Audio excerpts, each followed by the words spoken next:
Migration is a remarkable thing. For millennia, sea turtle populations have used Queensland beaches as a springboard from which their young begin a massive oceanic adventure. But with modern-day human impacts along our coastline and the introduction of feral animal predators, there is mounting pressure on these tiny voyagers. Many years ago, Dr. Cole Limpus recognised that sea turtles were in real trouble and that conservation efforts were needed to ensure their survival. Intensive research spanning the last 50 years has led to the Queensland Turtle Conservation Project, further supported by the Australian and Queensland Governments through the Nest to Ocean Turtle Protection Program. Today, the Mon Repos Turtle Centre, a globally significant sea turtle nesting beach on the southern Great Barrier Reef, has become the epicentre for these efforts. Indigenous leadership, community engagement, volunteer training, education and ecotourism now all have important roles in the future of these remarkable animals. This is the story of the Loggerhead Sea-turtle.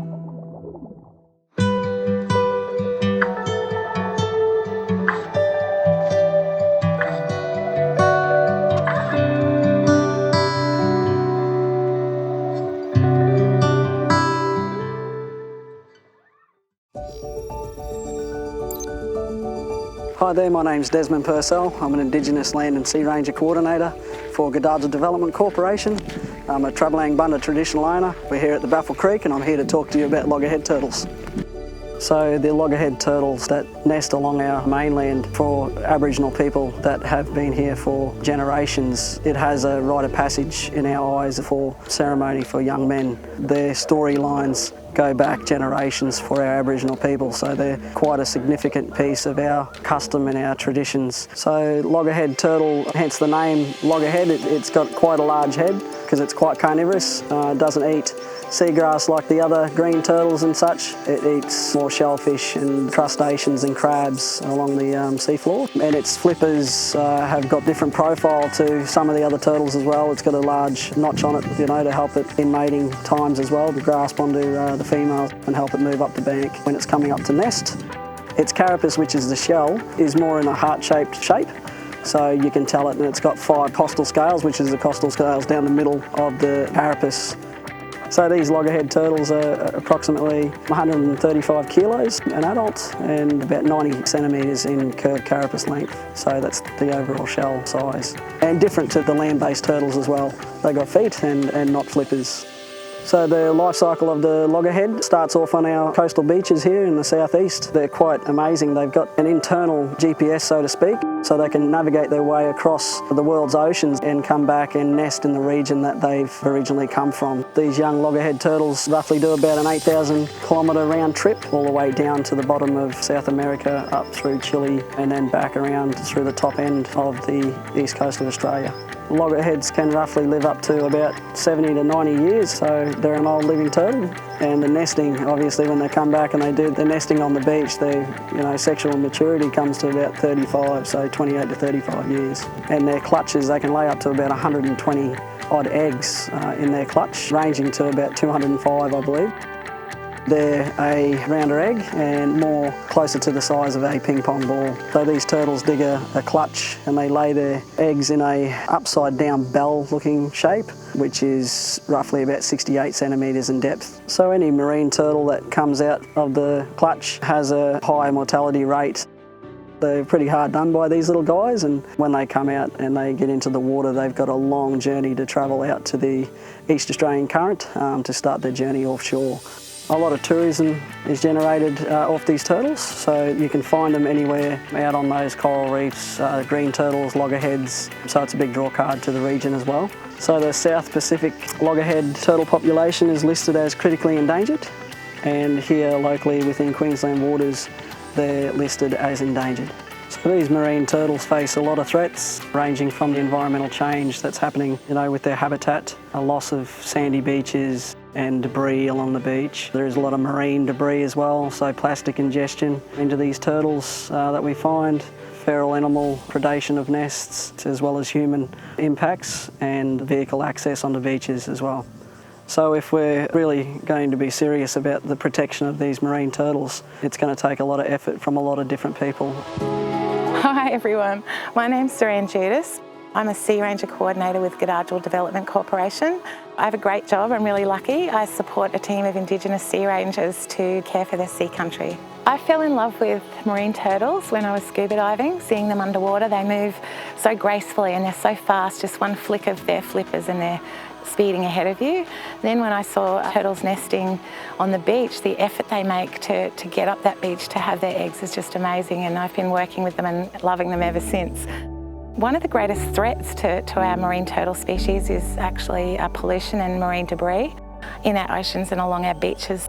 Not only from entanglement, like in ghost nets and fishing line and that sort of thing, but also from ingestion. So a lot of the time, the turtle, when it ingests plastics, it's unable to then dive for food. The rangers recently did a necropsy on a deceased turtle on one of our local beaches, and unfortunately the turtle had fishing line all in its lower intestine, and it would have taken about 9 months for this turtle to slowly starve to death. So plastic pollution is really detrimental for marine turtles, particularly plastic bags. It's a wonderful move by the Queensland Government to ban single-use plastic bags, but we still need to do more. It's really important to keep doing marine debris cleanups and also identify the source of where the debris is coming from and trying to stop it from getting into the oceans in the first place.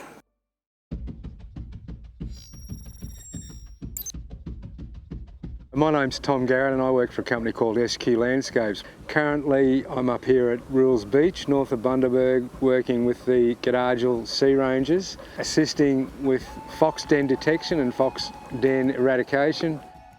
So Rocky's an English Springer Spaniel. He's a conservation dog. He's trained on 4 scents in the conservation area, those being rabbits, foxes, wild dogs and cats. So basically, I work with Rocky. He's the main cog in the whole operation. I simply give him commands and he searches out the scents that I give him a command word for. After I give Rocky the command, and in this instance up here, we're looking for fox dens, so I simply tell him fox and work. So he then puts his nose to work and he seeks out the dens. I don't want him to find foxes. We're very interested in finding the fox den. So that's his job, is to track the fox scent back to a den, and then we can treat it with a denkafume cartridge, which is carbon monoxide. We place that cartridge in the den, seal the den entrance, and that then just gently puts the animals to sleep. It takes the oxygen out of their red blood cells, so they just quietly go off to sleep. Very humane way of euthanizing foxes. And it works so well because often you'll get all the young foxes, the kits, in the den at this time of year, and hopefully at least one of the adult foxes. There's so much more work to do up here. Foxes, as a predator, affect 76 native species directly. So these sort of programs are really important because they're very targeted. And so we're hoping that the great results we've had, like at Monrepo, where we've been working for 6 years now, and they were still losing 30% of those hatchlings or the turtle eggs to predation by foxes. For the last 4 years, they haven't had a fox even on the beach there. And it's all due to the work that Rocky's been able to do in identifying the dens and the work that then put into eradicating those fox populations around those areas that were identified as high-profile areas for the nesting turtles. G'day, I'm Shane Jackson. I'm with Queensland Parks and Wildlife. I'm the Senior Ranger for Pest and Biodiversity in South East Queensland region. Where we are right at the moment is in Urimbula National Park, and in particular we're at Round Hill Creek Wetland, which is a nationally significant wetland. Urimbula National Park extends down to the ocean, so we have Urimbula Beach, and it's got a large beach frontage, and then it extends up further north to Busted Heads. Urimbula Beach supports a small population of loggerheads, which will come up and nest during the nesting season. So you might be asking, well, what's a freshwater wetland got to do with marine turtle predation? Well, the feral pigs are very clever animals and they've got an incredible sense of smell. What they're able to do is when the turtles are under the ground in their nest, especially when their hatchlings are at the surface of the nest and they're waiting to come out, they'll be breathing and they'll have carbon dioxide coming out of the nest. So the feral pigs can go along and they'll smell that, and that'll register with them that there's something in there that they can eat. So then they'll dig up the nest and they'll predate on the turtles. So what we've done in this wetland, we've built a feral pig exclusion fence around the wetland. Now what that has done effectively is we've denied feral pigs access into those vital resources that they need for survival: water, food and shelter. In turn, that's put downward pressure on the breeding success of feral pigs, and reduce the numbers of feral available to predate on the marine turtles. Also, it's really good benefits as far as the rehabilitation of the wetland, keeping feral pigs out and stopping them from doing the damage that they do. Now, part of the project is not just the fence. We also do aerial baiting. Through Nest to Ocean funding, we've been able to achieve all this, and we've been able to do aerial baiting on a semi-regular basis. We also have been able to buy some equipment as far as some traps, and been able to conduct some feral pig trapping and feral pig ground baiting as well, which again had a huge impact on the actual numbers of feral pigs within the overall Urimbula National Park. I've been working with Queensland Parks and Wildlife now for 22 years. Part of being a ranger is trying to protect areas for not only us, and so we can look at it, but our future generations, our kids and the like. What we're hoping we've managed to do here is protect this wetland. It'll regenerate back into its normal natural state and be a beautiful wetland being used by a lot of native species, and exclude feral pigs out of it. And I do bring my kids out and I show my kids what we've done and what we've achieved, and they understand, as most of the younger generation do these days, they've got a better handle on this sort of stuff than what we ever did. And this gives me hope that we've got a bright future for the protection of the turtle species and all other species that we have within our natural environment. My name is Abby Taylor and I'm the Deputy Operations Manager at the Burnett Mary Regional Group. My name is Radka Cech. I'm a Project Officer at the Burnett Mary Regional Group. BMRG has been lucky enough to receive funding under the Nest to Ocean program. This has allowed us to work with our traditional owner groups such as the Goodardal Development Corporation, our local turtle volunteers and our fox control contractors to do important on-ground works within our region. BMRG's role in the Nest to Ocean program is to provide that overall project facilitation. So we enable our volunteers, providing funds for them to do the on-ground work themselves. We provide support with project management, delivery and project insurance so the community groups do what needs to be done. The deliverables through Nest to Ocean program are pest control management, predominantly fox control management, weeding and revegetation. BMRG has been supporting the local volunteering groups that are essential key for turtle monitoring, data collection and nest protection. It's been great working with traditional owners, volunteers and additional delivery partners to protect marine turtles population. My hopes are that we're protecting the turtles for future generations. Hi, I'm Nev. And I'm Bev. And we're here at Wreck Rock. We're halfway between Bundaberg and Gladstone. Beautiful little place on the beach as part now of Deepwater National Park. We're here with the Wreck Rock Turtle Monitoring Project and we're here for the summer. So it's the start of December. The turtles are well into their nesting and they'll peak around Christmas, New Year, and that's also when the hatching will start and goes right through then into February and March. We then spend the remaining 9 months back at our home on the Sunshine Coast, where we do whatever fundraising we can to help with the research programs. Christmas 1977, Nev and I were married, and honeymoon was spent tagging and monitoring turtles on Heron Island, and then we came back here to Wreck, and we were here for 2 weeks.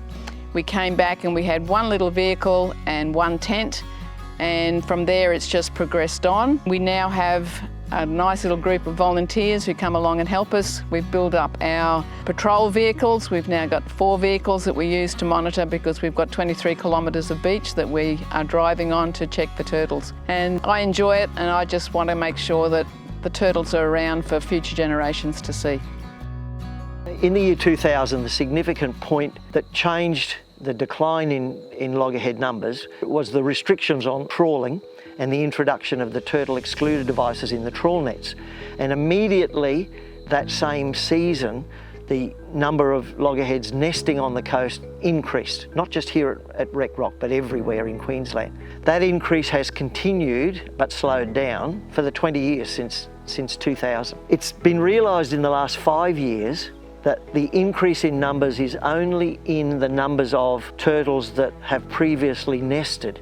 So the measures that were put in place to save those turtles that were drowning in trawl nets was just doing that, saving older turtles that were drowning in trawl nets. We haven't seen an increase. In fact, we're seeing a decrease in numbers of new turtles, first-time nesters, that are coming in to lay.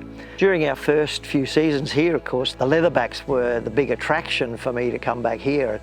Through the years, up until 1996 was the last leatherback we recorded. We think that the way the leatherbacks have gone and disappeared really from the east coast of Australia, it makes us feel how significant it is to protect the loggerheads that are nesting on the mainland here, because we'd hate to think that the same thing could happen to the loggerheads that has happened obviously to the leatherbacks, that their numbers are going to get so small that eventually they'll become unviable as a nesting population and we won't see them anymore on the coast of Queensland at all.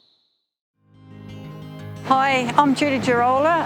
I'm a joint coordinator at Moore Park Beach with our turtle monitoring group, and here's my joint. Hi, I'm Vern. In 2002, Vern and I moved here from Western Australia. We've always been environmentally aware, and when we knew more about the endangered status of the loggerhead, we felt that it was imperative to start doing something here at Moore Park Beach. Most of the nests here were being washed away with the erosion and the king tides. So Vern and I just started monitoring in the morning, relocating nests to higher positions as required, and as time went on and people saw what we were doing, we had more people join us. And at the moment we've got 5 fully authorised and registered people, and we have up to 17 other volunteers. Now some of those will only walk maybe one night a week, but every little bit helps. Other people are on the beach every morning. We do a quad bike run to the north to the Callan River, and we find that we're getting quite a lot of nests up there because lighting is sometimes an issue. It's nice and dark up there. And to the south we have a couple of people who cross the creek at low tide, and they are finding nests over there where once again it's nice and dark. So we are getting a comprehensive cover and the data of everything that's being laid directly in our area. One of our motivations is also to have the local community appreciate what they have here. As we're ageing, we see the future in our school kids and in our scouts. One of the things that motivates most of us in the group is the fact that you see the hatchlings after the 50, 60 days, and it's just an awesome experience to see them get to the water and know that what you've been doing for the last 3 months is worthwhile. My name is Nikki Manane. I'm the Acting Ranger in charge at Monrepo Conservation Park. We are currently inside the new Information Centre at Monrepo. So I have been a ranger here at Monrepo for about 7 seasons. I love the fact that you've got conservation and education mixed together with tourism. It ticks all those boxes for me. I love engaging with the general public and sharing my passion for marine turtles and trying to get conservation messages across so that each individual person that comes here knows a way that they can help these marine turtles. The new Information Centre has a lot of interactive displays that are really engaging for the public. So the interactive displays in the new Information Centre have a lot of the conservation research information like satellite tracking information as well as histories of some of our turtles. It teaches you about the biology of the turtle, its life history, as well as engaging in the threats that are affecting our marine species. You can come and learn some of the real life stories from our rangers, volunteers and research team, as well as some satellite tracking data. So you'll find out where some of the turtles that come to Monrepo live, where they spend their time and how they migrate to this beach to lay their eggs. So this place is vital to help get that education message for conservation across to not just the general public, but a lot of the up and coming younger generations that will hopefully shape the world to come. The reason why I do what I do is because not only do I have a cultural connection to my country with these turtles as well, they are a part of our songlines with our country, and they have a cultural significant place within our story as Aboriginal people. So we need to take care and look after these animals as much as we can so that we can enjoy them, not just for ourselves, but we keep our culture strong, that we educate the wider community as well, that they mean so much to us. With so many partners and volunteers, each empowered by science and playing a critical role in the recovery effort, The vision of Dr. Cole Limpus all those years ago has today seen Queensland's Loggerhead sea-turtle nestling survival increase by an incredible 85%. It's through the continuation of such long-term critical funding, rigorous scientific research, and the hard work of remarkable people from all parts of the Australian community that these treasured ancient seafarers will continue their navigation of the Pacific for millennia to come.